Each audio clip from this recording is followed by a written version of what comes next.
प्रश्न खड़ा होता है कि ईसाई समुदाय में मांस खाने की रीति कहां से पड़ी। तो चलिए इस रहस्य को जानते हैं कि आखिर ये मांस खाने की रीति कैसे प्रारंभ हुई। श्री ऋषभ देव जी की जीवात्मा ही बाबा आदम हुई, जिन्हें इस्लाम धर्म, ईसाई धर्म और यहूदी धर्म के व्यक्ति अपना पहला पुरुष मानते हैं। बाबा आदम व उनकी पत्नी हव्वा के सहयोग से 2 पुत्र उत्पन्न हुए, जिनमें से एक का नाम काइन तथा दूसरे का नाम हाबिल रखा गया। काइन खेती करता था और हाबिल भेड़ बकरियां चराया करता था। काइन कुछ धूर्त था, परंतु हाबिल ईश्वर पर विश्वास करने वाला था। काइन ने अपनी फसल का कुछ अंश प्रभु को भेंट किया, प्रभु ने अस्वीकार कर दिया।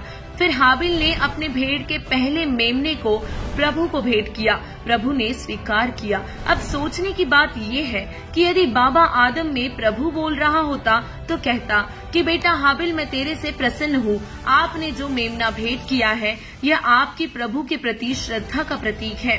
यह आप ही ले जाइए और इसे बेचकर धर्म भंडारा कीजिए और अपनी भेड़ों की ऊन उतार कर रोजी रोटी चलाइए तथा प्रभु में विश्वास रखिए। यहाँ बाबा आदम के शरीर में प्रेतवश प्रवेश करके पवित्र बाइबल में मांस खाने का प्रावधान पितरों ने बोलकर करवाया है। इससे काइन को द्वेष हुआ तथा उसने अपने छोटे भाई को मार दिया और उस समय से लोग प्रभु का नाम लेने लगे।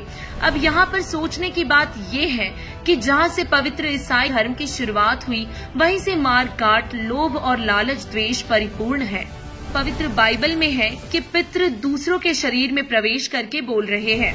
उनका आदेश पालन करके मानव महापाप का भागी हो रहा है। और इसी संदर्भ में कबीर परमेश्वर जी ने कहा है, कबीर मांस मांस सब एक है, मुर्गी हिरनी गाय, आँख देख नर खात है, ते नर नरक ही जाए।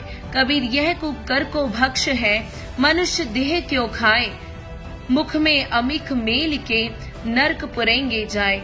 अतः आप सभी से निवेदन है कि परमात्मा के विधान को तोड़कर पापों के भागी न हो, बल्कि सत्य आध्यात्मिक ज्ञान को विस्तार पूर्वक जानने के लिए आज ही संत रामपाल जी महाराज ऐप डाउनलोड करें। धन्यवाद।